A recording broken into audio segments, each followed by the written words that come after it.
press record now. So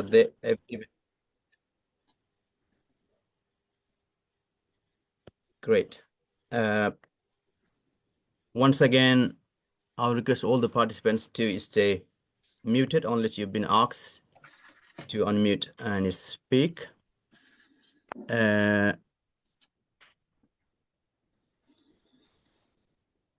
Right, let me start. Your Excellency, the Ambassador, distinguished guests, panelists, participants, and colleagues.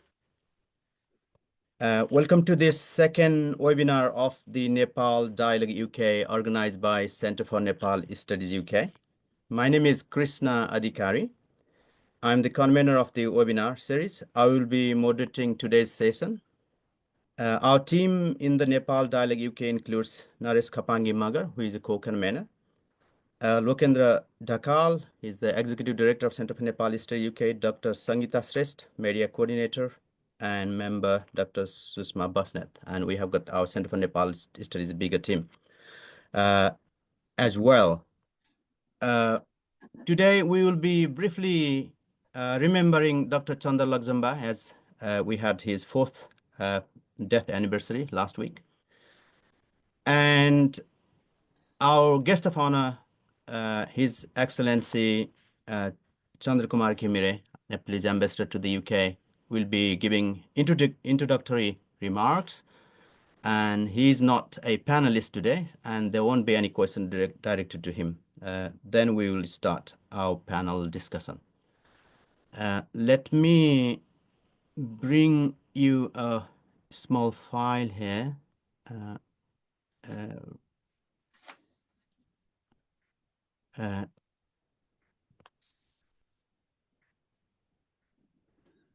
Right.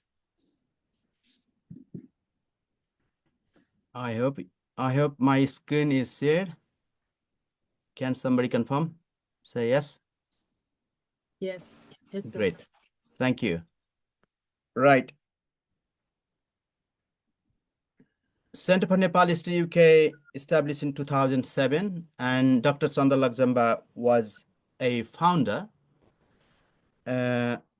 who sadly passed away due to COVID infection on 26 January 2021.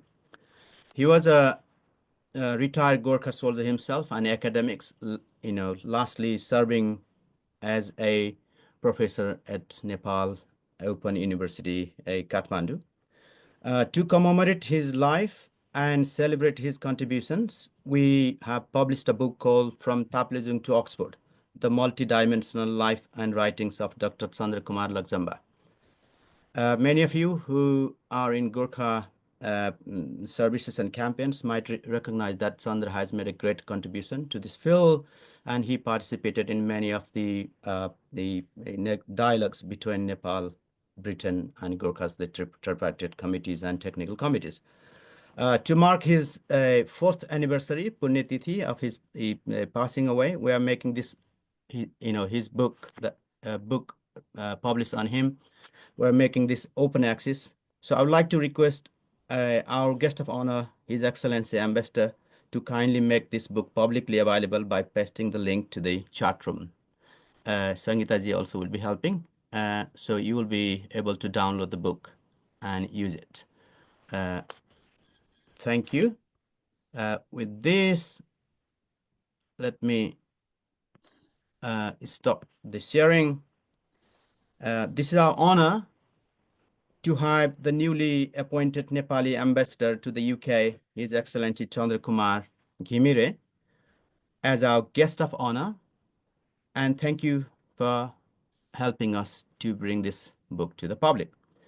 I hope it's been pasted in the chat. If not, then our colleagues will help. So now I would like to call upon His Excellency to make a brief introductory remark. And I would like to remind all our participants that our guest of honor is not a part of the panel. Thank you. Over to you, sir.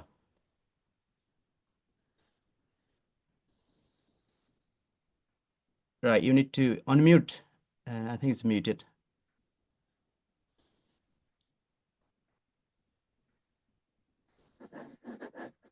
There you go. Thank you so much, Dr. Adhikari.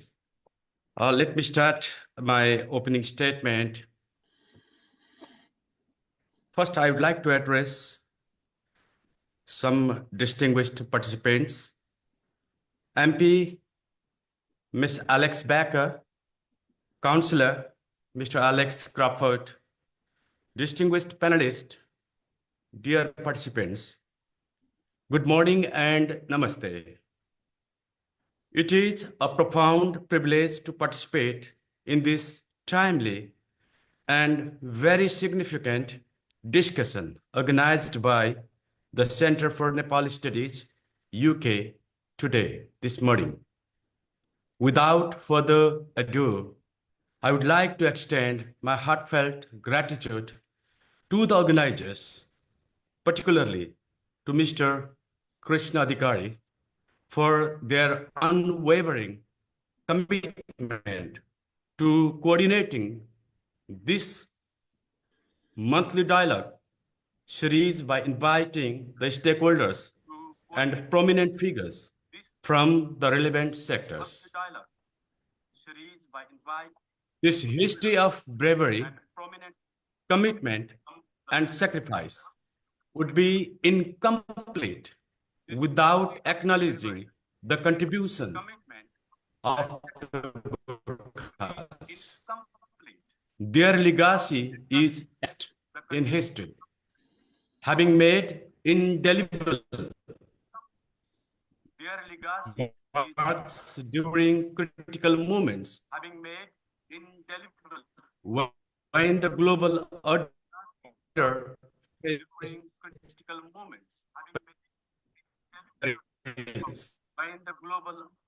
their steadfast loyalty and happy birthday in upholding democracy, the norms of Ambassador other Saab, branches. Yes. sorry, can I just interrupt? That there's some echo there. Maybe is your speaker on and that's echoing from there as well, the voice coming twice? Can I just interrupt? That there's some echo there. Maybe is your speaker on and that's echoing from there as well, the voice coming twice? Can I just interrupt? Oh, is maybe my. Am I audible now? Is this okay? Yes. Is it better? Better. Yes. Yeah. Am I audible now? Yes. So Yes, shall I please go ahead. I mean, Yes. right from the beginning or from the middle? Yeah, maybe please restart from the beginning. Restart.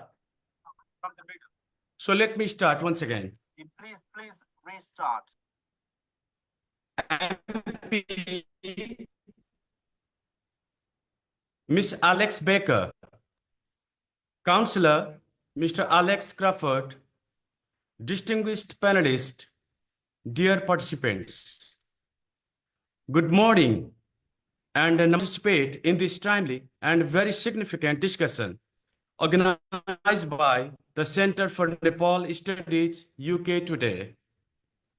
Without further ado, I would like to extend my heartfelt gratitude to the organizers, particularly to Mr. Krishna Adhikari, for their unwavering commitment to coordinating boulders and prominent figures from the relevant sectors.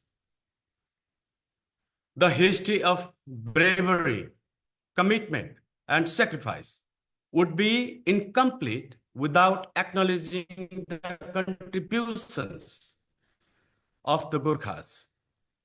Their legacy is etched in history, having made indelible marks during critical moments when the global order faced perils. Their steadfast loyalty and sacrifices have been pivotal in upholding democracy, the rule of the times. Despite their extraordinary contributions, it is a stark irony that some of their legitimate demands for fair and equal pension rights and other grievances are long outstanding. These demands are substantiated by the Tripartite Agreement of 1947, which was signed by the United Kingdom, Nepal, and India jointly. This treaty has affirmed that Gurkha troops are an integral and distinguished component of the British Army, and by that virtue, it has been succinctly stated that the Gurkha troops should be treated on the same footing as the other units within the parent army, that all individuals who had joined the army after 1 October 1993 are afforded the same rights as their British counterparts. Nevertheless, the issues faced by those who enlisted between 1st January 1948 and 30th September 1993 remain still unaddressed. Negotiations are ongoing, and a two-tier mechanism has been established for this purpose. It is our firm belief that the alternative to negotiation is improved or better negotiation. Solutions arise from engagement rather than disengagement. However, success counts on our commitment, strong commitment to address issues as promptly as possible. Therefore, we are opposed to any delays in resolving grievances, if any there. Our optimism remains very high.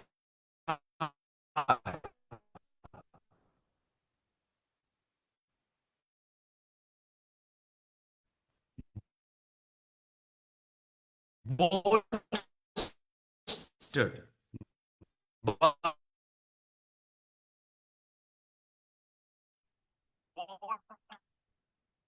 Right, there's been break. I don't know. Is the the connection issue? considerable goodwill and support and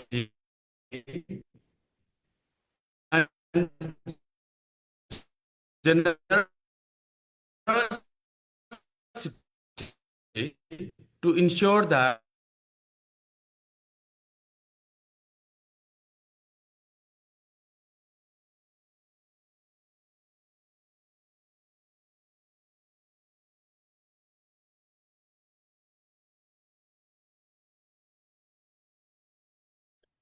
Right. My sorry, apology. drop the line. There's been I'm some. about to complete Yes, yes. my statement. So shall I?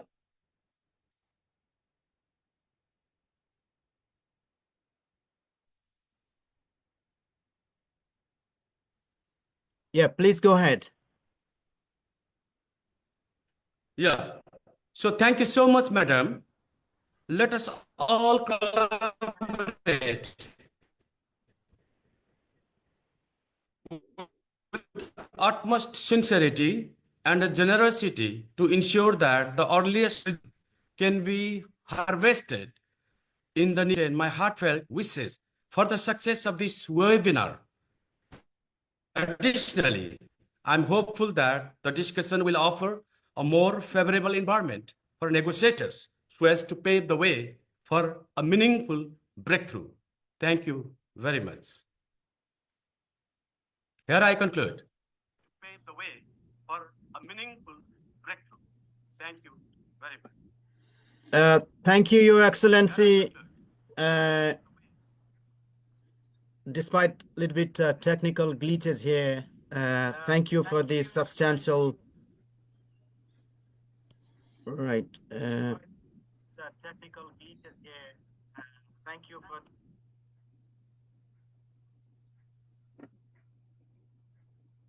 I don't know why this echo is coming. Is the echo is still on? No, maybe not. Okay. Thank you, Your Excellency, for substantial deliberation. That was very, very important points you have raised. Maybe if possible, if your lecture can be, a document can be sent to us, then we can also post it to our I website. will. Maybe there have been some disturbances in the, in between, but it was excellent. Thank you so much. Now I would like to proceed to our today's panel discussion. The panel is about, I don't know why this echo is coming. I'm unable to resolve this. Is anyone on mute here? Please, can you mute? Let me mute all.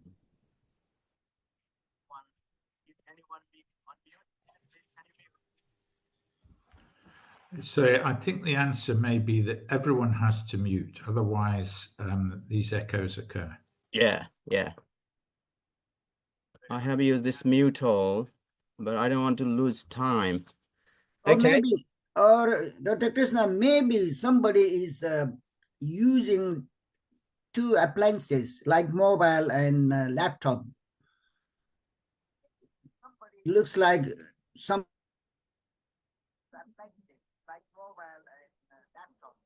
Yeah, okay. If anyone using two devices at a time, may I request you please kindly use only one.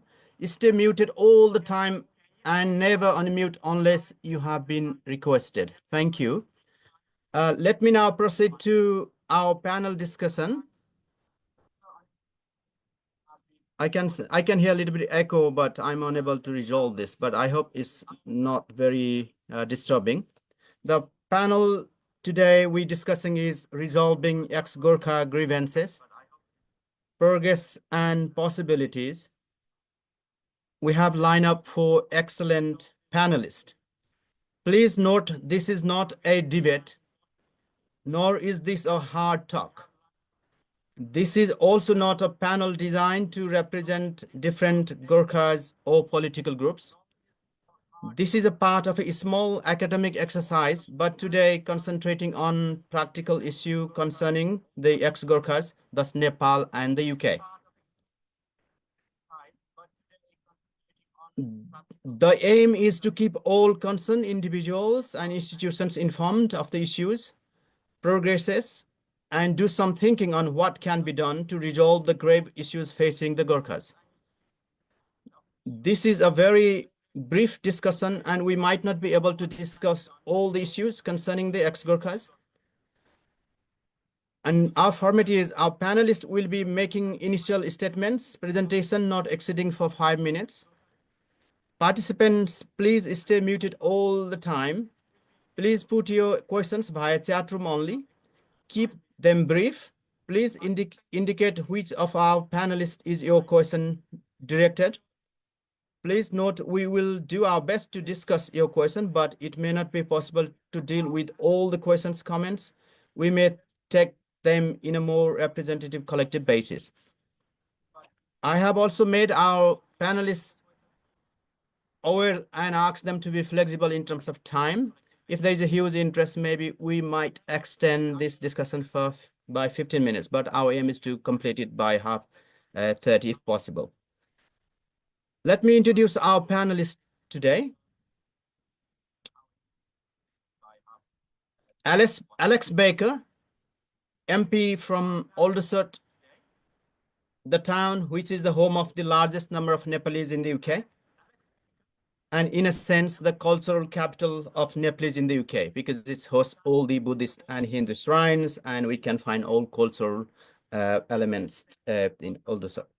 Rossmore Borough Council has the highest Nepali population in the UK. Alex is the chair of the All-Party Parliamentary Group on Nepal. hence a very important person when it comes to dealing with issues related to Nepalese or Gurkhas in the UK. If my colleagues could pin a panelist, that would be great.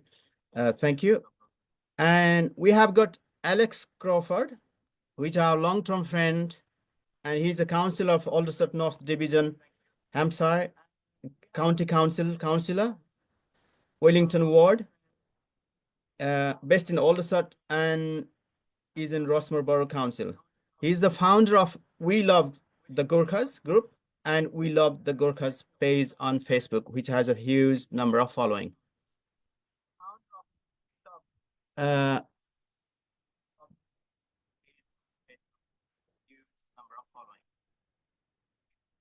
don't know why this echo is killing us. We have got Meza Jud Bahadur Gurung, who is an ex-Gurkha.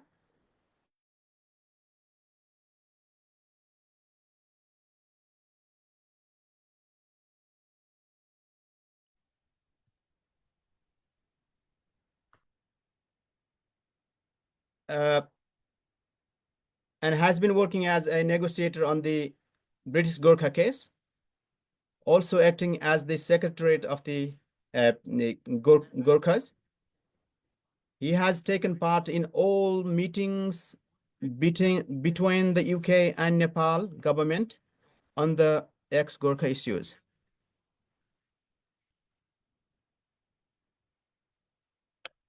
Right. Our fourth panelist is Pramila Van Omen Tamang.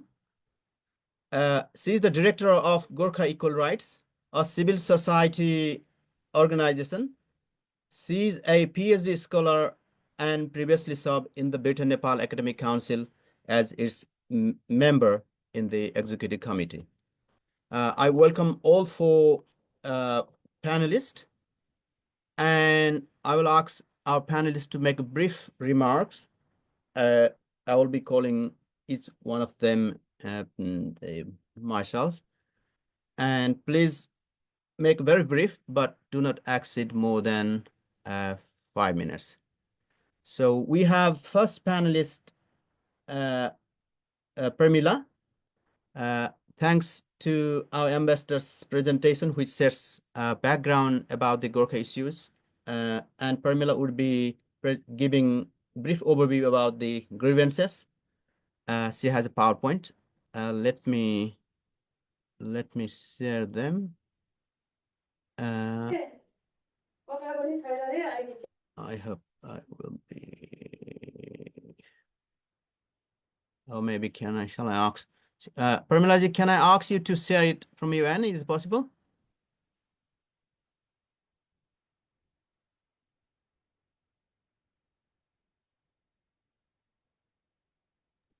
Hi, are you all able to see the Hello? screen?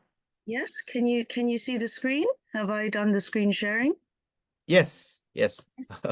Okay, great. Sorry, it's just open. So you should be able to view the slide, right?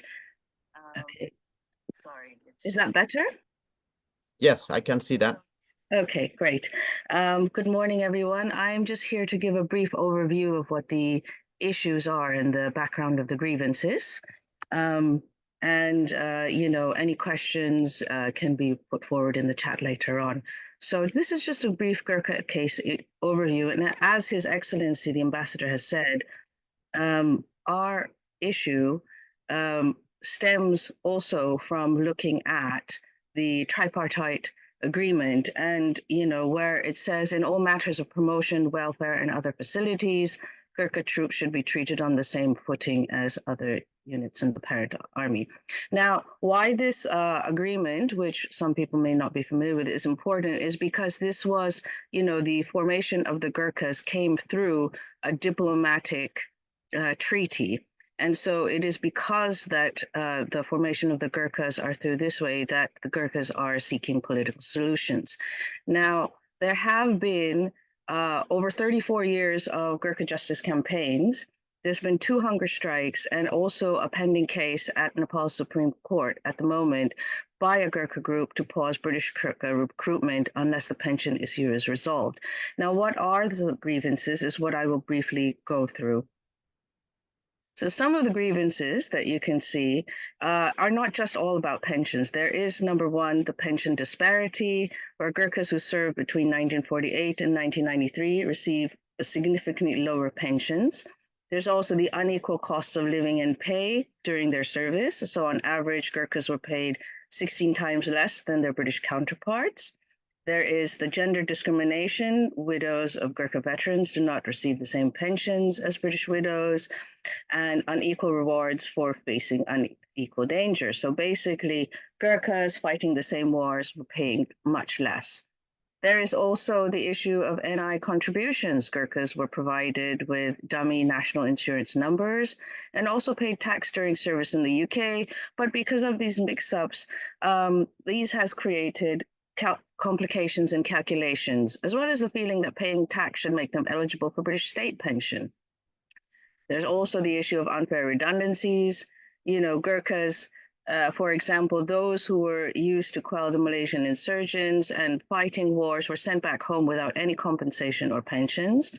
There's also the issue of forced family separation and unpaid leave. Unlike their counterparts, Gurkhas were allowed only one family tour every 3 years, leading to prolonged family separation. So it's also thinking about psychological effects within the homes that have been greatly affecting Gurkhas. There's also the historical religious discrimination as well.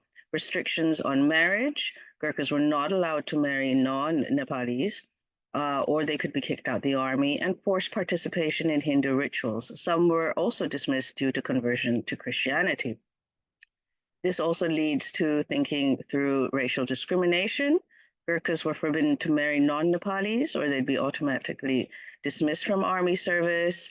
As mentioned before, misleading information from the government. The government always likes to, the British government likes to quote percentage increase on pensions, but they don't really actually reveal how much the pay is. So when the MOD likes to talk about a 200% uplift, it sounds much better than, you know, saying somebody's being paid now £20 a month rather than £10 a month. And we also have the issue of the wounded and dead. Gurkhas injured or killed in action before 1997 are denied medical or pensions. The scope of the period to be covered in the talks that are now going to resume primarily concern the Gurkhas who enlisted between the 1st of January to 1948 to the 30th of September 1993. So that's very important because in a lot of debates, people are always talking about 1997 and the Hong Kong issue, but that is not the case, which will be explained further. I here now show you a slide which gives you an idea of the pension disparity, where some, could be up to almost 1,000%. You can see here a 948% increase. There are also other issues such as the Hawaii incident, which is part of the unfair redundancies, where many were dismissed without a fair investigation, and also issues of indefinite leave for resettlement for those in less than 4 years service, because that was, they had agreed in their contract, but they were discharged against their will. So now we hope to look for phases towards solutions. And it's really important that seeing that list of grievances that I've just shown, that pensions are the heart of the Gurkha case. Thank you.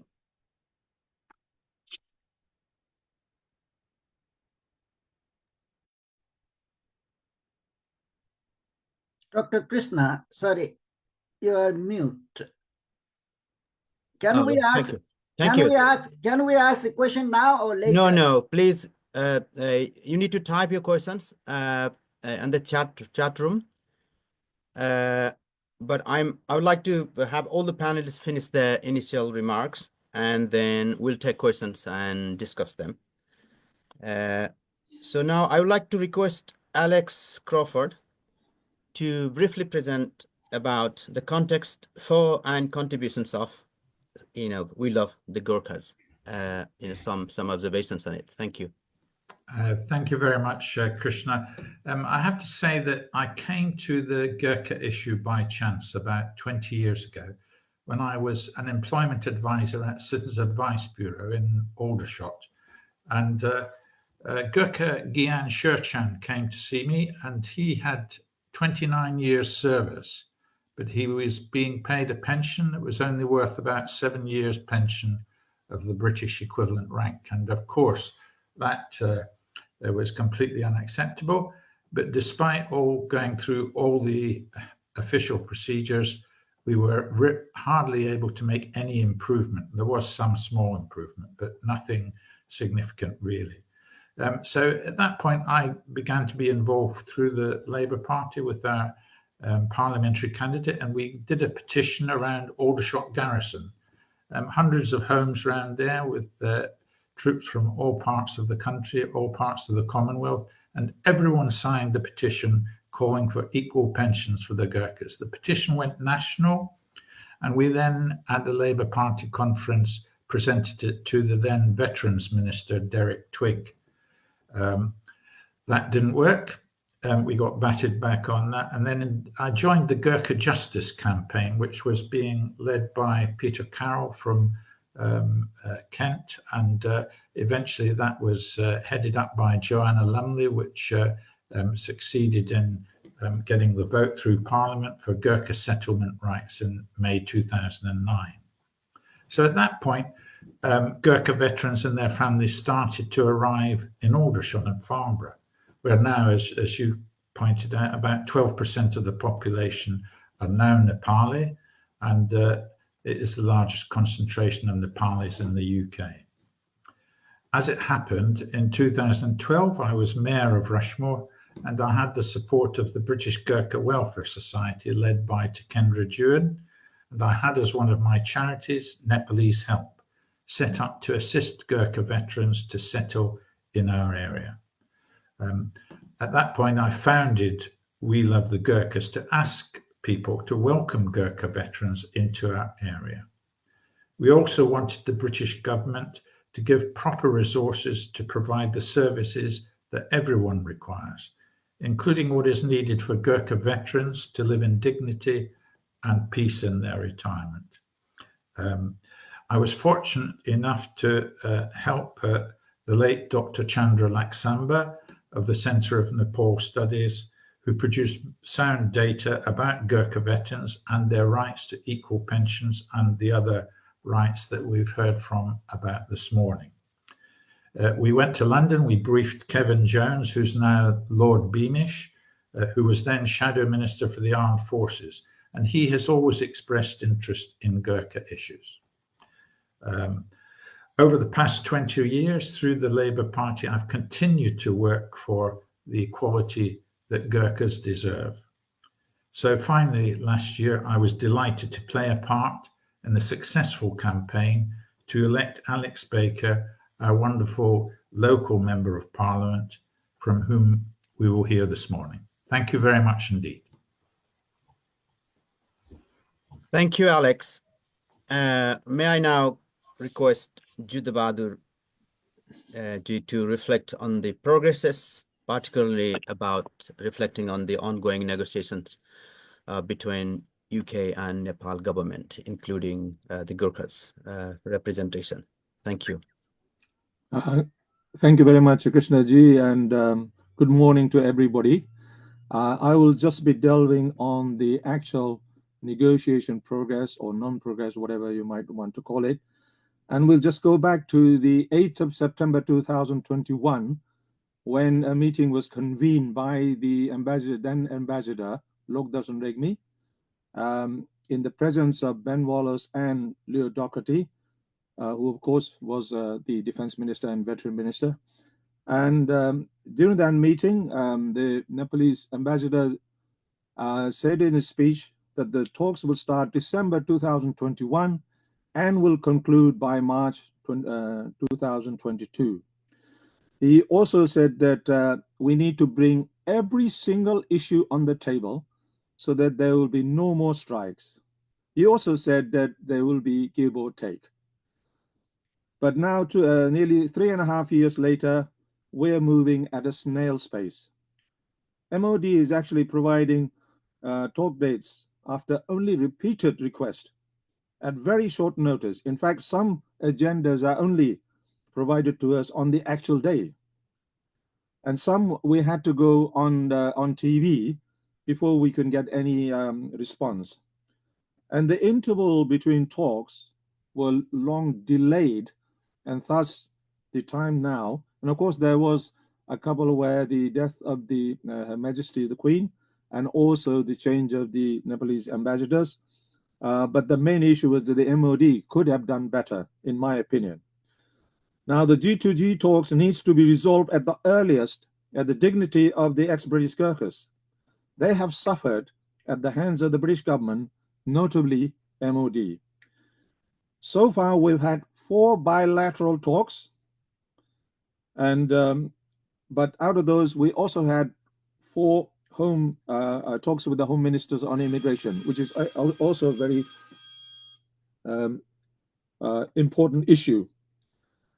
Coming back to that, the last bilateral talks was on the 27th of March, 2024, when the veteran minister, Dr. Andrew Mirison, suggested that we come up with an affordable pension proposal. But then in between, we had the UK elections, followed by the change of ambassador. But having said all that, the main issue in question for all Gurkhas is the pension issue. And there are 2 main issues here. One is the Gurkha offer to transfer, which must be enumerated on one-to-one basis, simply because in the TPA, when Gurkhas from the Indian Army prior to 1948 had their service enumerated on one-to-one basis, as is enshrined on the TPA, where it says that for the purpose of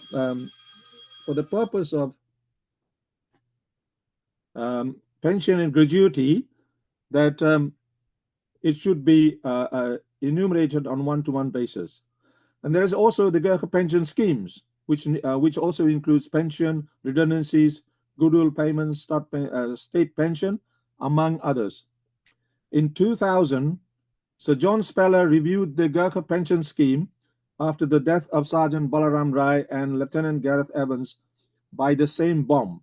And the stark difference in death gratuity reminded the world of how Gurkhas were treated. There was an increase of 200% in comparison to the Indian Army pension. In the 6th IPC, our pension was above this mark, but after the 7th IPC, Indian Pay Commission, this was pegged down to 140%. This should be honored on the 200% as a starter. This increase was termed as welfare upliftment.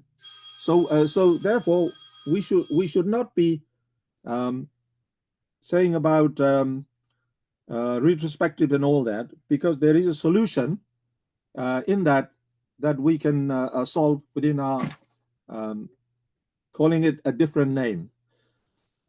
We must have facts before we can move on, as the minister said, affordable pension. But how do we do that?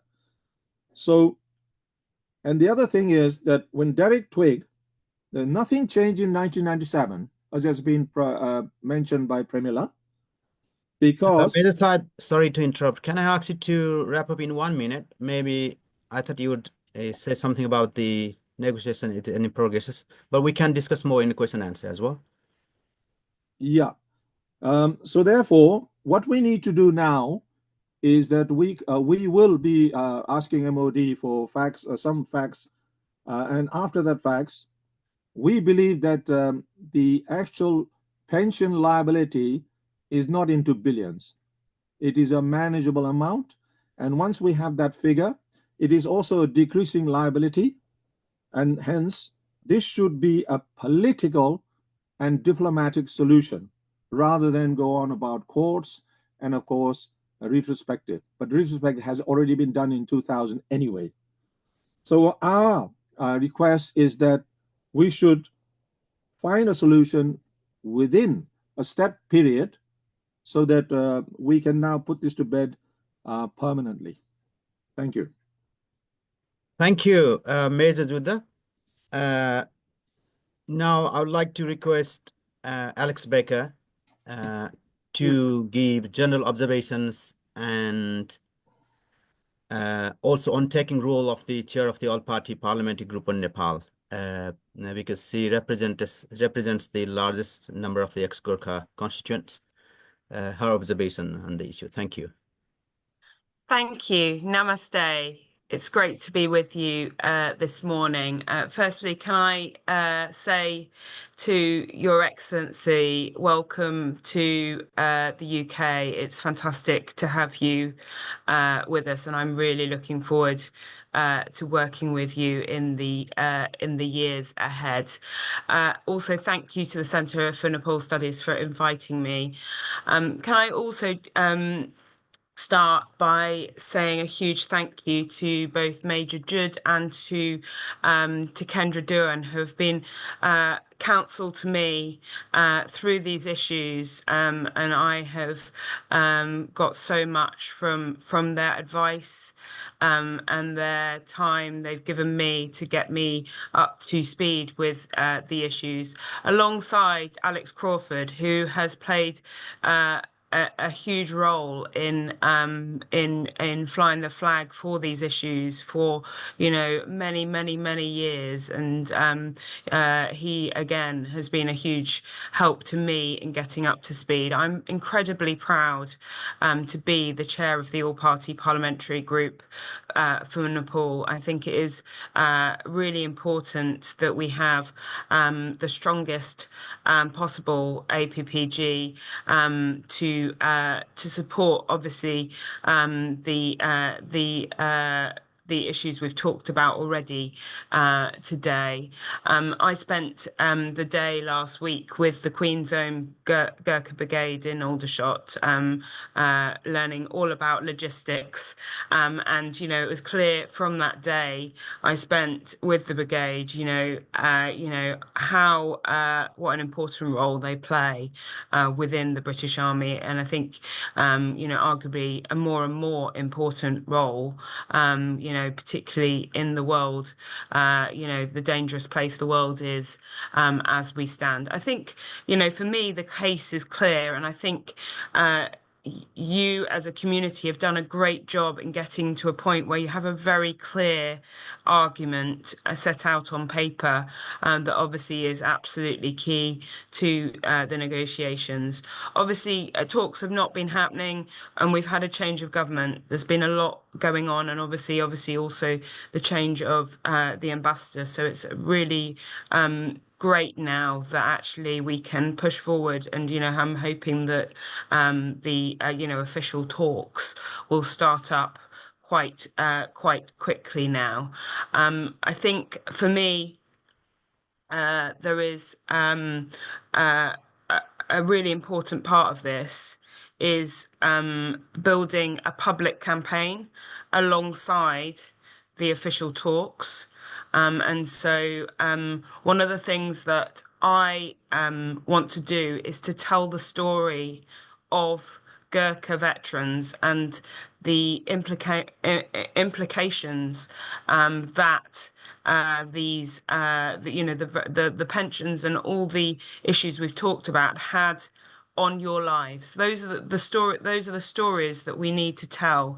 When the historic victory came through, obviously, partly, Joanna Lumley using her public profile, and we, whilst we don't have, maybe Joanna Lumley, with quite so much profile, there are people that myself and others who have some public profile who can use our voices, tell, but we need your stories to tell, and so I've been working with Major Judd team, and to Kendra, and working with them to build this encyclopedia of stories that I can go into the chamber and tell. And I've got a great team in Parliament. There's lots of other MPs that are supportive of these issues,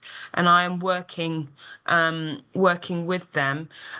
If you haven't talked to your Member of Parliament recently, please do write to them and ask them to join the all-party parliamentary group. It is really important we get as many members and as much engagement as possible, and that is something, they've MPs have got lots of issues coming at them, so they need to hear from you, why this is important, and hopefully that will give them the push to come and get on board with the campaign. So now that the ambassador is here, I will be working with him to make sure we use our voices. I would say, the government, I know that obviously talks have happened in the past, but I think there does need to be an acknowledgement that this is a new government.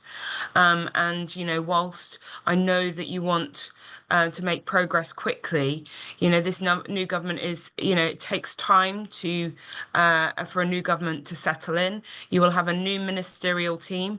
I would say the ministerial team we've now got in place, I would say, really do understand these issues. I have a great relationship with the Secretary of State, John Healey. He obviously came and campaigned, and he spoke to Major Judd and some other Gurkha veterans before as part of my campaign.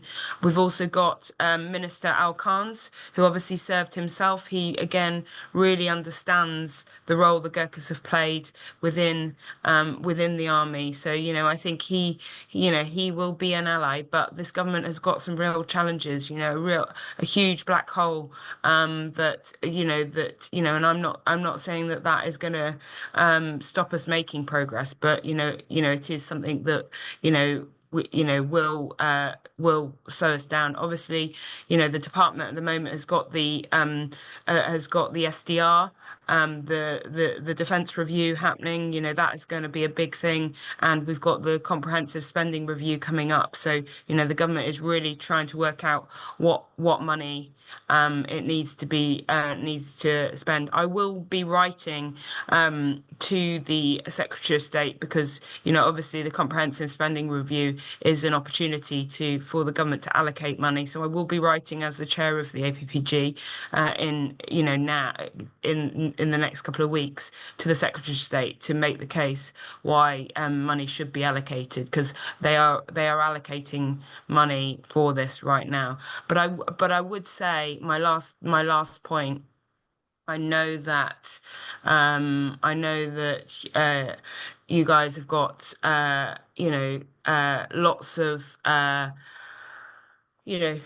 lots of options in terms of the campaign. I know that hunger strike is something that is talked about. My plea is to give this government a bit of time to sort out these issues before you jump into the most drastic of action. I think we've got to sort of make sure we go through the process of going through the less drastic steps and leave that really as a last resort. So yeah, I would just beg that you give us some time to support you with the negotiations and see if we can find a way to resolve this without you having to take those sorts of drastic steps. Many thanks for the elaborative observations and a kind of action you're taking, and also the idea of possibilities, which we will also discuss more later. So in the meantime, panelists can also, start looking at the chat room. There are some questions there. We will also try to put them forth. I can see there are some points for clarification to Pramila about the Guptaman has said that the 3 years of accompanying service in 15 years is not the 7. I think this is just a matter of clarification, which is fine. And Lakshya Gurung also corrected, saying that I think is enlisted is a better word than served. I think that's the essence there. I would like to come to Juddha ji as a negotiator. I mean, we had many aspirants and very good people who we couldn't, bring to the panel today. Obviously, there's no time for this, but I think we need some kind of the elaborate, comprehensive program in the summer where we can physically meet and bring people like Tekendal Devan and others, who participate in hunger strikes and so on. But the question about Juddha ji being a negotiator, I think he's a negotiator. He's not the negotiator. I think, as far as I know, there are many Gurkhas who also represent it and were given the opportunity to take part. Even though this is the talk between Nepal and UK government, the Gurkhas are the ones who basically force both governments to and influence the both governments to discuss about this issue and part of the if you like tripartite talk. Juddhaji, can I ask you to highlight a little bit about the progress? And at the moment, the talk between the two governments is on hold. How long it is going on and what's happening? And also maybe if you like to clarify, why do you think you are a negotiator? Because there's a question here. Juddhaji, can you come forth? Thank you. Yes, I can. As I said, because of the UK election and also because the change of the Nepalese ambassador, that is why there has been a delay, because this is a government-to-government talk, and we do need a government representative. We just can't do the talks on our own without the presence of His Excellency, the ambassador from Nepal to UK. And that is the reason why there's been a slight delay. Now, going on, as I said, from the last ministerial talk, 27th of March, when the previous veteran minister, Dr. Andrew Murison, has said that he's proposed that we come up with an affordable one. And my take on that is that we need some facts, which we're going to request. And I've spoken that with Alex Baker as well, how we can achieve that. Then with those facts and figures, we need then to find a solution. We have presented every single issue in detail to the Minister of Defense, to the talks. So therefore, that now we need to resolve and find out solution within 6 months or something, because this has been dragging on and on and on to the detriment of all British ex-Gurkhas. So that's how I see it. As I said, within 6 months we should solve it, and it's there staring at us, and it just needs the will of the British government, and together with the Nepalese government, it can be solved. Right. Okay. Thank you. I think there are many questions here directed to the MP herself. She's a new MP, and she has given a great thought. Took leadership. Maybe I don't think she needs to or will be able to answer all the questions here. The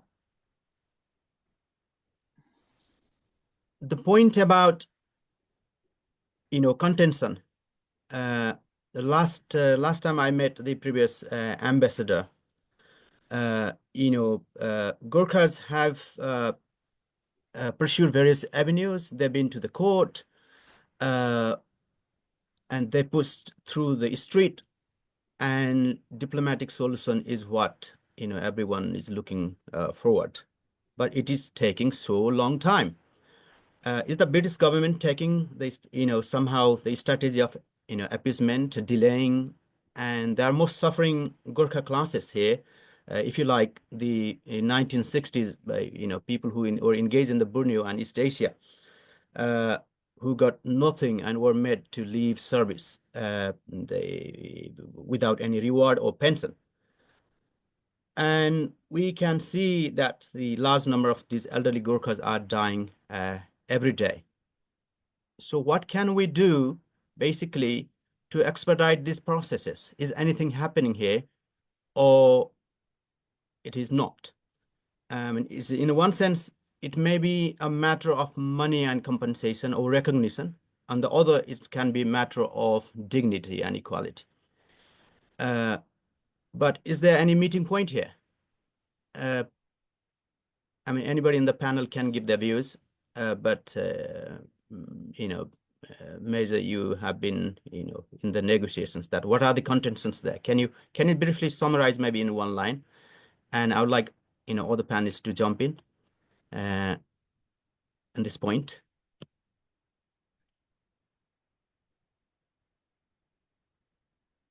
The British government has been quoting the court cases and the retrospective in all the talks that we've had. We believe that, firstly, it is not a court case solution, because this is a political and diplomatic solution that we're after. In the very last talk, after there's a technical group, even after the 27th of March 2024, a lady lawyer came in and spelled out all those legal aspects of things. And I had to stop her and say, we're here to find a political solution. And she agreed with me that we cannot find. So therefore, it is between the two countries, not so much India, but between Nepal and Britain. So therefore, we got to get away from these court cases and all that. And of course, the court cases, was not agreed by everybody. It was put in by one organization. So therefore, we were not privy to what the court case was. So therefore, we don't recognize that at all. So therefore, that's the first thing. And the retrospective element that they've been harking on about, it doesn't ring any bell, because at the end of the day, in 2000, John Speller's report did increase pension by 200%, although they called it the welfare upliftment. And we can do the same thing now to resolve all these issues. And of course, the other thing that they are saying is, of course, if we were to revisit our pension issues, others will make a hue and cry about it. But of course, ours is a different case together, we believe, totally. And we were underpaid. We can't go back to all those elements and the discrimination that happened within the Gurkhas for all those years. We just now need to move forward and resolve the main issue, the pension, which has been eluding us for now 34 years. And it needs to be put to bed. And that is the most important thing. There are other issues there, but those will fall into place once we solve the pension issue. Right. Can I stop you there? Thank you. I think Alex Crawford, the councillor, would like to add something. Yeah, thank you very much. I have to say I don't have any, if you like, official status in all of this, so perhaps I feel able to make a comment. It does seem to me that, as always in these kinds of negotiations, it depends on goodwill. And my experience of dealing with the Defence Secretary is that he has goodwill towards the Gurkhas and their issue.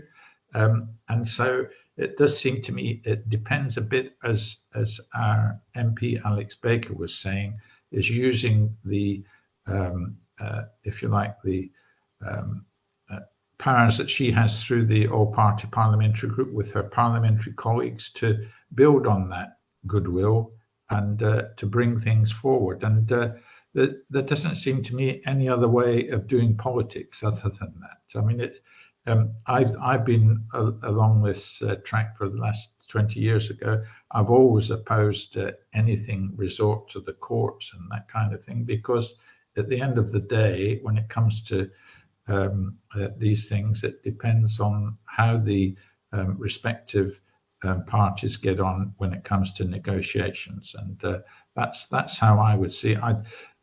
I don't know anything about politics very much in Nepal, so I don't know how well disposed the government of Nepal is towards, but it sounded from the new ambassador as if he's extremely well disposed as well. So we're in a good place. It's just simply, as Alex Baker has said, is marshalling the contributions together to enable it to happen, particularly given the fact that our government is facing extremely difficult financial circumstances. The Ministry of Defence, for example, is under a lot of pressure to increase the proportion of GDP allocated to defence from 2.5% to 3%. And, this has to be seen in the context of the challenges facing the Chancellor of the Exchequer, Rachel Reeves, as she tries to find a way forward for the economy as a whole. So we have all of these difficulties, but it's a question of building on the goodwill, providing the cases as we see them a lot of how people are suffering because they're not getting the rights to equal pensions and other compensation that they were due. So that's how I would see it. Thank you very much. Thank you, Alex, and your views as a civil society and local government also, does matter. And you have seen so much, in the past 30 plus years. Initially we have I think Uday Bahadur Gurung has asked many questions. He posted many things in the chat, and he has referred to the 1947 TPA clause. In all matters of promotion, welfare, and other facilities, and the Gurkha troops should be treated on the same footing as the other units in the parent army, so that the stigma of mercenary troops may for all time be wiped out. And the response that time, as a part of the integral part of the British Army, which British accepted that they would be treated as such, and provided equal resources, with some limit, provided that there is a resource limits and so on. These are the clauses there of the equality, and the Gurkhas are demanding for. And there are many points here directed towards the MP. Do you have anything to respond and add here? Well, my colleague Lokendra Dakal, I've asked him to synthesize some of those. He might come later, but is there anything you'd like to respond? So, I mean, on the point, why were we not treated equally? I'm probably not the right person to answer that question. There are others that will have more expertise on that. I don't know the detail of what went on really. All I am here to do is to represent you in the present and the future. And I all I can give you is myself and my voice, and I will do that for every day that I am the MP for Aldershot. And I want to use every day to forward this agenda. In terms of the other. I think there's quite a few things where I don't know the detail, but what I would say from reading the chat is, you in the chat you've begun to tell your stories, and that is what I need, because whilst you have got the very best negotiators, obviously in His Excellency and Major Judd. I don't, I think it is going to need some political will to win this argument beyond just what is on paper in the negotiations. So I think it is going to need, backbench MPs, probably backbench Labour MPs to be able to, be saying to the ministers in the MOD, this is really important. Whilst the change of government will have made a difference, it is still the same civil servants that will be, processing this negotiation in the department, and they have obviously taken a view. They are, as much as you are saying that you don't recognise the court case, they do recognise the court case. They are using that. And so we have got to find a way to build this campaign beyond just the 35 points or whatever it is that you have set out. And that is where, people like I can use my voice and my colleagues, and that point that if there is anything, if you're going to do one thing today to help this cause, it is writing to your MP and asking them to get involved in the all-party parliamentary group, because it is going to need, every voice we can get in Parliament to, encourage colleagues basically, and to, get the ministers to make the right decision on this. I mean, in the chat, some of the points that have been made, there was obviously Christina about the psychology. I think, that's the story we need to tell. That's a really good example of actually, the mental health issues that have come from this, the challenges. So, if you know any Gurkha veterans that have got stories that are living in, poverty, or have really suffered, really difficult circumstances because of what they have been through, please do get them to share their story. You can either do that directly with me, or through Major Judd, or through Tikendra, or whoever it is, because I want to basically go into the chamber, tell your story, because it's so much harder for a minister to discount the case when it is about real people's lives, basically. So it's pulling on those, the heart of the ministers, basically. They know what role the Gurkhas have played historically, and they know what the Gurkhas do for us today. That is, the sort of pressure that I think could make a difference in this argument. Yes, can I just add, Krishnaji? All right, go ahead.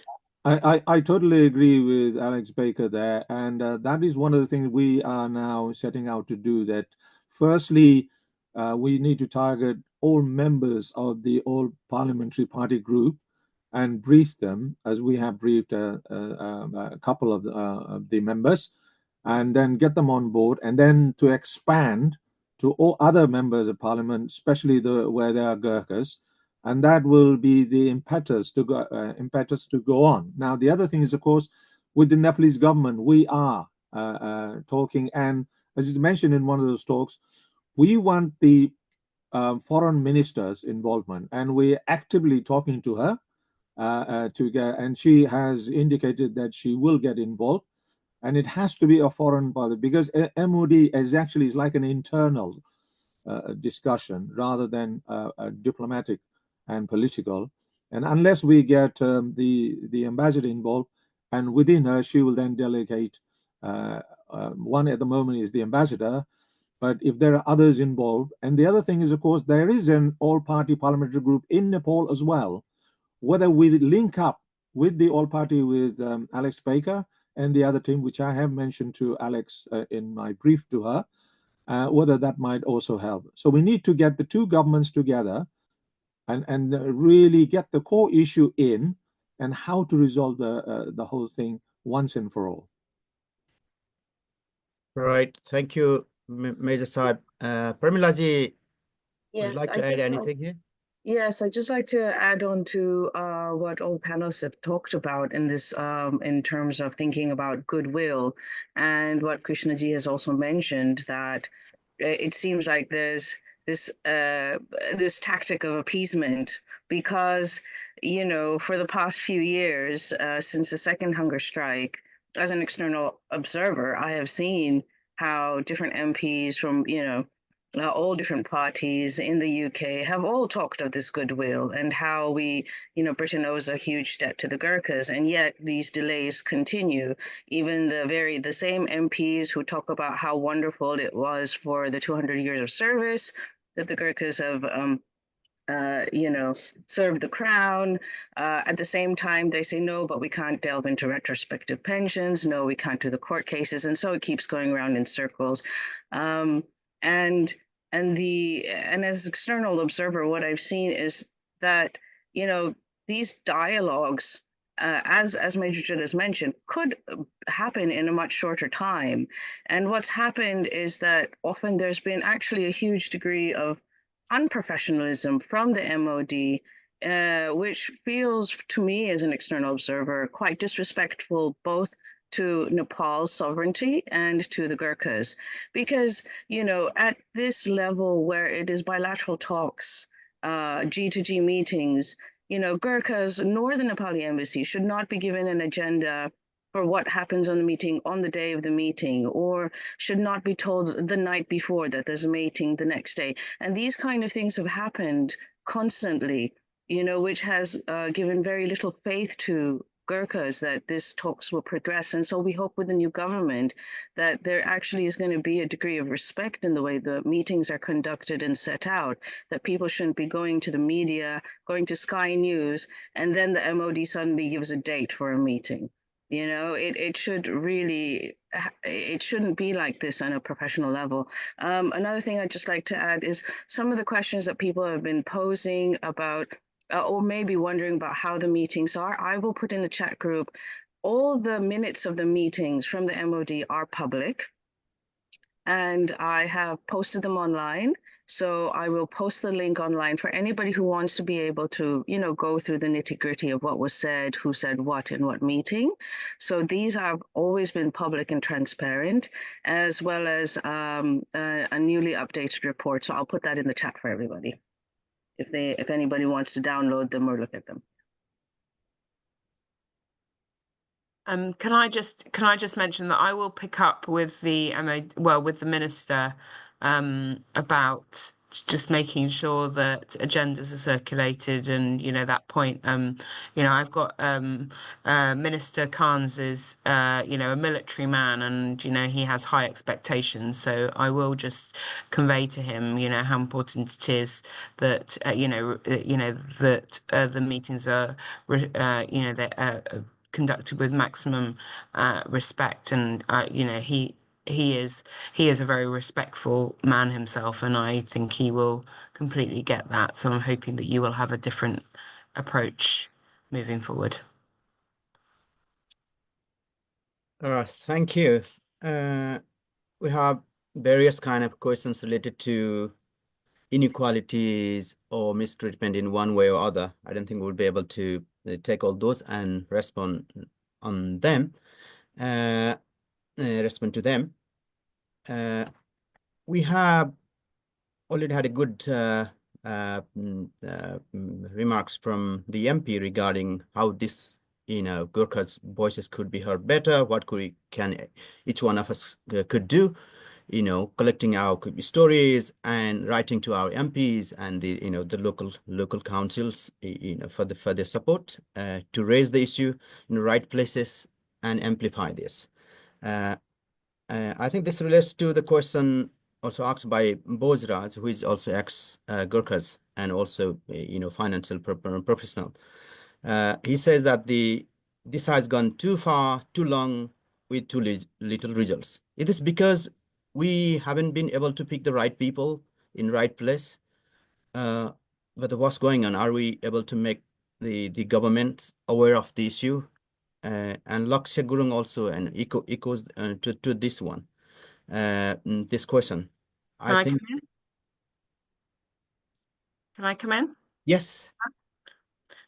So, I mean, I think what you have to do is to put what has gone on in the context of what has gone on nationally. We have had a government, the previous government, you know, you have seen, you know, they didn't deliver on, you know, a huge amount of things in this country. You know, they promised this country 40 new hospitals. There was not funding for a single new hospital, you know, when the health secretary went into the department.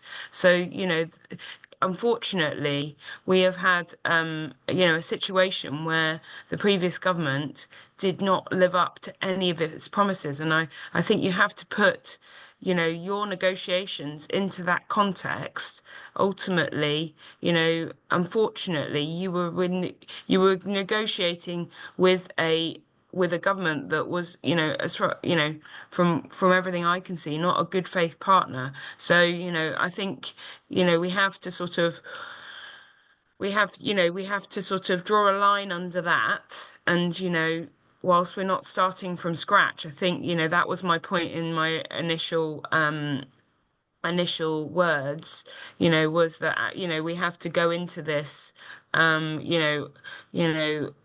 on the basis that we're building a relationship with a new partner, and whilst I do hope that we can make progress in the time that Major Judd has set out, the 6 months, I think you have to be, I think we have to be mindful that it might take a bit longer than that. But as I said, all I can give you is myself, and I will be with you on this journey, and I will do everything I can to make sure we make progress, as quickly as possible.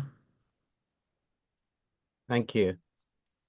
Alex, the MP, can I also ask you to take notes of various useful comments put forth by Udiba the Gurung? I think they are more for information rather than questions. He also has been, engaging about the rights of the certain section of the Gurkhas, who have got different problems there. We have Samuel Reddy, who is a Commonwealth veteran. He also is putting some visa issues about the Commonwealth soldiers and drawing attention of the MP, so which you can take note of. Dilip has asked about, I think it's maybe to Judah and everyone. So are maybe Gurkha asking, a big amount of money, or is there something you can reduce so that a kind of the solution can be reached? So is the finance it's been already highlighted about the finances by the MP, and we have been working on Gurkha cases for the past 20 years, and we always see one a big economic problem or other. And should Gurkha really be worried about that bigger economic picture? And also, in Center for Nepal Studies UK's report, we have basically suggested that maybe the government is paying the Gurkhas in, through the dole money or other things. Can we not, give that money as a dignified entitlement so that they feel dignified, so that they can take it from anywhere, so that they are, free to go back to Nepal if they like. So is that money is a huge issue here, or are we really not thinking about the crux of the problem?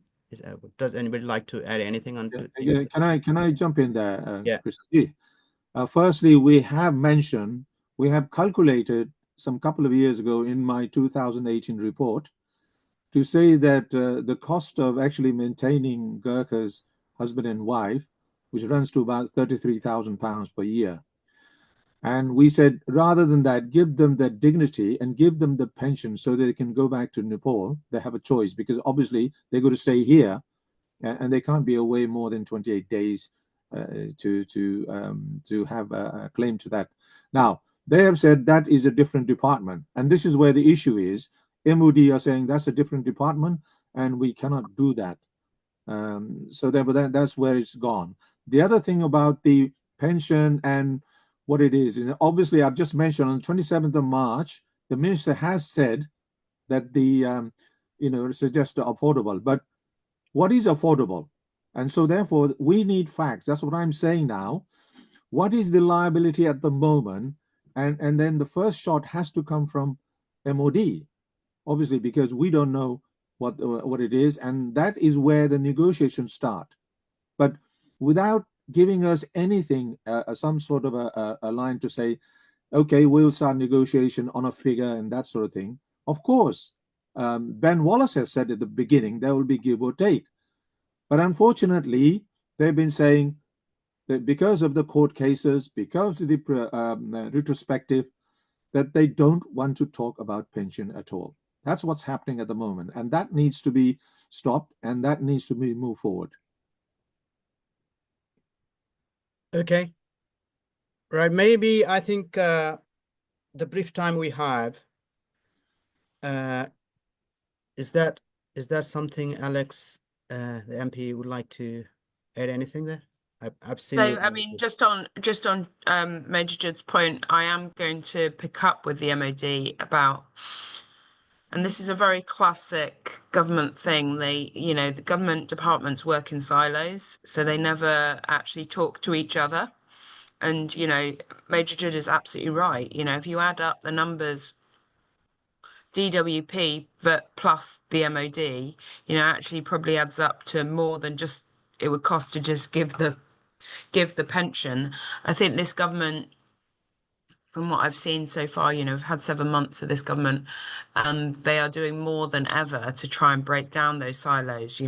That is what, when the government talks about its missions, what that is doing is it's bringing the different government departments around the table to achieve a collective goal. So there is much more sort of breaking down of those silos, but that is a argument I will be making to the MOD, that actually they need to work with the DWP on these issues to find a resolution, basically. Right. At the end of the day, I have mentioned that at the end of the day, it comes from the Treasury. Yeah. So, different department, yes, there. And I'm sure that if they sit down together, and that is a one way of resolving the whole issue. Yeah. Right. There are more and more questions forthcoming, but I think we should be limiting them now. Can I jump in, please? Sorry, who is this? This is Uday Bhaduguram, MBE. Sorry. I didn't think we will be able to allow you to speak today. Just 1 minute. No, I'm sorry, because that will be unfair to others. We have said that a rule, but we have taken note of the many comments you have put. I think that there's a suggestion and information here. I could not upload some of the messages. Yeah, please email them to the particular person. I'm sorry, sir, but I'm sure we'll have some other time. I just wanted to have just a quick one. No. That's not the rule. So sorry, I have to be fair. And thank you. I appreciate, and I know the wealth of information and engagement you have. But I appreciate for that. But I hope you understand, Major Saab. So here, I think the very short questions by Vishnu Upreti about the EU court case. What happens? The EU actually, that European court went against the Gurkha. That was raised by BGWS, and it said that yes, you can legally discriminate people, which I don't understand. How can you? Of course, you can legally discriminate people through affirmative action, but not the negative, punishments. That was the case there. Samudra Rai highlighted sexually abused cases. So there are many other things, Pramila and others highlighted, and we got a whole host of the list there. Tharkarana asks a question about the Nepalese elderly not being treated as equal citizens. And other one, raises problems about, through iPhone, about the hospital appointment and etc. Obviously, there is a, when we did a survey in 2019, getting access to the services, particularly due to the language barrier and also the waiting list and other things, it's a huge problems for the Gurkhas and Nepalese, and they were forced to go back to Nepal where they could, buy medical services with cheap prices. And Right. as we know that elderly Gurkhas, cannot pass these various tests to become British citizens. So they are and a large number of them are de-enfranchised. They cannot vote. They don't know what's going on around them. So how can we basically help them become an active part of the society at the elderly age that they migrate to the UK? And that's a question. Maybe I think maybe MP or Alex Crawford, you'd like to say a word. I mean, on any firstly, I think those stories again of where you're being discriminated against, or where, the struggles, feed that into Major Judd and Kendra. Those are, stories that we should tell as part of our pensions campaign. On the actual issue, if you live in my constituency, I would want you to contact me, and I've got a team of people, caseworkers, who will help you to sort out. It is not acceptable that you are having that experience with the NHS or whatever public service. I am there to help resolve any of those situations. So if you live in my constituency, please do come to me on those issues. One of the things I'm hoping to do is to employ a Nepali speaker, because I know there obviously are some people in the community who can't speak to me directly, and I want to be able to have that direct relationship. So I'm hoping to have a Nepali speaker as part of my team who can pick up those issues. But if you live in another constituency, again, the same applies. All MPs, wherever you live, should have a casework team, and they should be able to help you with those issues. Apart from anything else, these are examples where the military covenant, the Armed Forces Covenant, the Armed Forces Covenant means that any serving personnel, any veteran, should never be discriminated against, that they should never be at a disadvantage. So where the covenant is not working, please do flag that to your MP. This government is about to put the covenant into law, which we're hoping will make a difference, and actually mean that it's taken more seriously. But yeah, in the meantime, please do use your members of parliament on any issues you've got with our public services, basically. Right. Okay. Alex, the councillor. Yeah, thank you. I mean, this is why in about 2010 they launched Madat Chamua Nepalese Help in Aldershot and Farnborough. So every once a month now they meet in Church Hall, probably 100, 150 Gurkha veterans and their wives, and they learn about how to make access to the services that they need, and that's helpful. There's also Rushmore Citizens Advice. They have 2 Nepali advisors who can help with anyone who wants to contact them with in Nepali language. Also, we are fortunate enough in Aldershot to have a Gurkha Welfare Advice Centre, and they will deal directly with Gurkha veterans and their issues. So there are a number of routes through, but it's always difficult because unless people can think themselves to express what their issues are, that they think they could have help from it, it's difficult for them to communicate that. But I know, for example, outside Citizens Advice, Rushmore Citizens Advice in Aldershot, on one morning a week, there's probably, could be up to 20 people queuing outside there waiting to go and see the advice service and get the help that they need. But it is very difficult because there's so much need, and particularly people need access to so many services when they're elderly, as so many of them are in our area. Anyway, I hope that helps briefly. But there is also online, Citizens Advice have an online service for particularly Nepali language, which might be useful to some. But again, people need to be able to go online. And there is in our area, there's a youth organisation that called Project Together, and they will help elderly veterans and so on who need access through the internet, through their mobile phones and that kind of thing. So there are help available, but it's difficult when there is so much need. Okay, thank you very much. Krishna ji. Krishna ji. Hello. You're mute. Krishna ji. Hello, Krishna ji. Mr. Saab, sorry, can you wait just a second? Sorry, I forgot to unmute. I don't want to take too much extra time, but we'll be Yeah, extending just by maybe 10 because I minutes. just Yeah, all want the to follow panelists up. will have a chance to say final word. Ms. Yeah. Sam, just wait a second.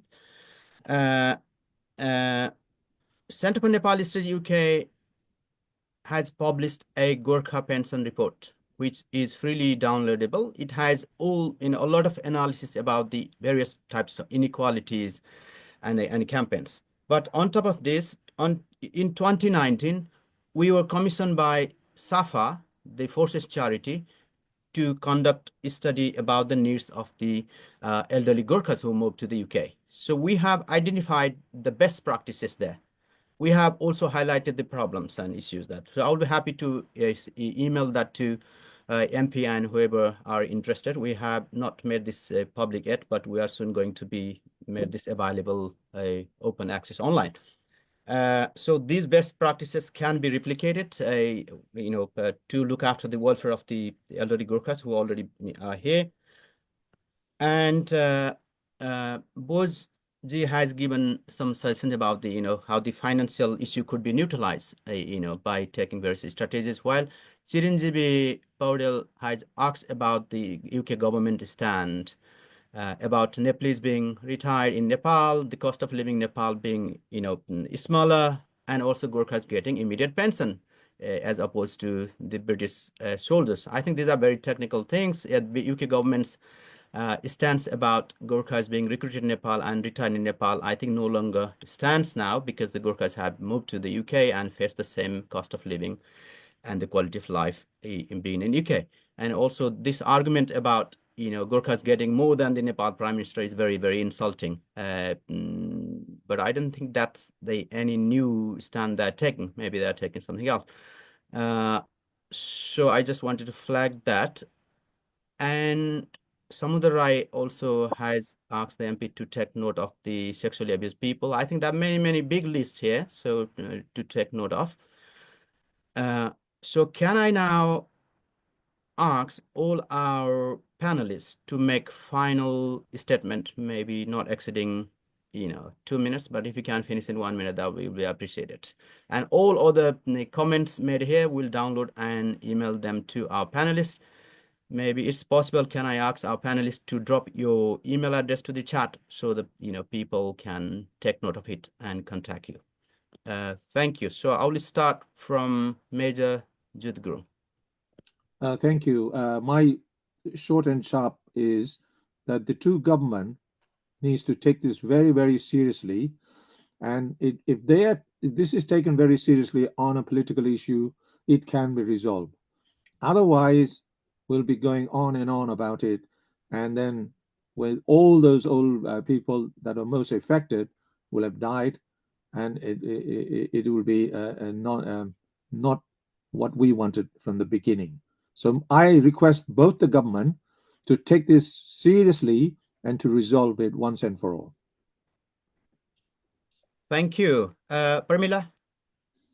I would actually like to request all Gurkhas to talk to their children. I mean, my campaign group is really focused on the youth, and it really impinges on what Ms. Alex Baker had talked about with the APPG Nepal, for everybody to be speaking to their MPs and their local MPs. Part of that process is actually for Gurkhas to speak to their children and to their grandchildren, many who are now British citizens. It's about getting involved in local politics within Britain to then add pressure on side of Britain and to the MOD in the negotiations with the G2G talks. So it is really important, because what I've seen is this huge disparity and lack of knowledge of the younger generations knowing about these issues, when those younger generations can also be able to write to their local MPs as well. Thank you. Moving to Councillor. Thank you. I don't have anything to add, really. I just feel that this forum has been very useful, and that I would perhaps like to see it come back in a few months' time to revisit and see how much progress has been made as a result of going forward in the ways that have been suggested. Thank you very much. Thank you. Now, finally, to the MP to make your final remarks. Yeah, I just want to thank you for including me. I think that Pramila's point on political engagement is really, really important. I am so proud to represent, 10,000 Nepalis in my community, but, actually we should have Nepalese voices within our political system. I will do my best to make your case, but the best people to make your case is you, and actually, it's how do we get Nepalese councillors, Nepalese members of parliament, that is the journey that I think we need to go on, because ultimately, not only might that help when it comes to this issue, but actually it's also how you will make sure that this never happens again, because actually if you've got voices part of the system, you can get on top of these issues before they become more of a problem, basically. So yeah, that would be my message to you. If anyone wants to speak to me about what that means in terms of the process you'd have to do to get involved, to stand as a councillor, and I know we've got some councillors on the call, so there are people in the community that have gone through that process, but I'm really keen to support more Nepalese people to be part of the system, basically. Thank you. I think this is a very, very important issue, and it's a very huge issue. I don't know whether we have been able to cover all the questions. There are many points here which are beyond the scope of today's panel discussion, but these are taken note of. And my apology if I forget to cover all of the questions here. But I think more or less they have been covered. And our sincere thanks goes to all the participants and the people who have put really good questions, comments, and information for us to consume and discuss. I would like to thank our guest of honor today, His Excellency Chandra Kumar Kimire, the ambassador. And I would like to also apologize for some technical difficulties that we faced in the beginning, but which we were able to sort them out. So please send your remarks, and we'll make a PDF and post into our website and other places. And I think it's very important to preserve that. And I could, hear that you were really making very good points there, at least as far as we're concerned about the Gurkha rights and, relation between two countries. And also thank you so much to the MP Alex Baker, who I think has taken this initiation of forming all-party parliamentary group in Nepal and taking the leadership as the chair. It's very, very important. I mean, I have experience of working with Jackie Duell Price, who was the chair of the all-party groups in Gurkha, and when Gyanraj Rai was, first staging hunger strike, and I was involved in the, the negotiation there. Then we had Birendra Sarman. Now, I think more rightly, the Alex Baker, representing the highest number of Nepalese living in a borough, which is Rossmore, and also being so positively put, taking things forward. We look forward to working with her, and I think everybody should join the forces, making this Gurkha case, grievances hard more, so that appropriate, solution can come forth. Also, thank you to Alex Crawford, the counselor. He has taken many different roles. He has been our friend. He helped us with the when we were publishing that groundbreaking report on Gurkha pension policies, which has been viewed by 20,000 people. This was presented at the parliament when the discussion on Gurkhas was going on.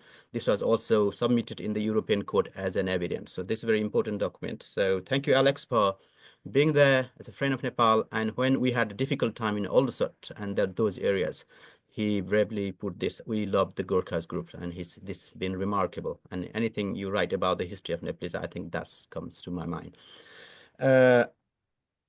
I would like to thank you, Judha Bahadur Gurung, the Major Sahib, who has been active in the the Gurkha cases. I hope he's not the only person who is active in the Gurkha cases, and that's we should take note of. But his contribution also are laudable. Thank you for your time coming here, making things clear and helping us with the discussion. And Permila. Permila is a very fantastic researcher. She has done a lot of work on youths and is always amusing and entertaining to listen to her present about the youth culture, in Nepalese youth culture in the UK. But this is now a different subject here. Thank you for coming here and summarizing the grievances. With this, I would like also thank to my colleagues. And the announcement I was going to make, there's been a small changes here. The next our Nepal dialogue webinar will be on the 1st March, Saturday, 10 o'clock. Please come and join. We will be advertising our link. And this is going to happen first Saturday of every month. So we'll be picking more subjects of diasporic interest, and we'll be bringing fresh academic research as well as issues of contemporary interest for discussion. Next talk was going to be delivered by Dr. Vishnu Preti on unraveling the principles and practices of evidence-based policy process in Nepal. He was the chair of the government think tank Policy Institute, but it seems some technical problems, so we'll have something in place. We are very keen to collaborate with other organizations and institutions. We're soon going to be collaborating with Huddersfield University with Professor Padam Simkhara and doing something on health. So your ideas, suggestions, and collaboration are very much welcome. We are hoping to launch soon our mailing list so that our targeted audience and participants can be reached directly. Thank you once again for being there, for your patience, and look forward to meeting you again. Thanks a lot. Goodbye, and have a good day and good weekend. Thank you, Krishnaji. So I'm going to stop the recording here, and also live. So please don't say anything. Live stream.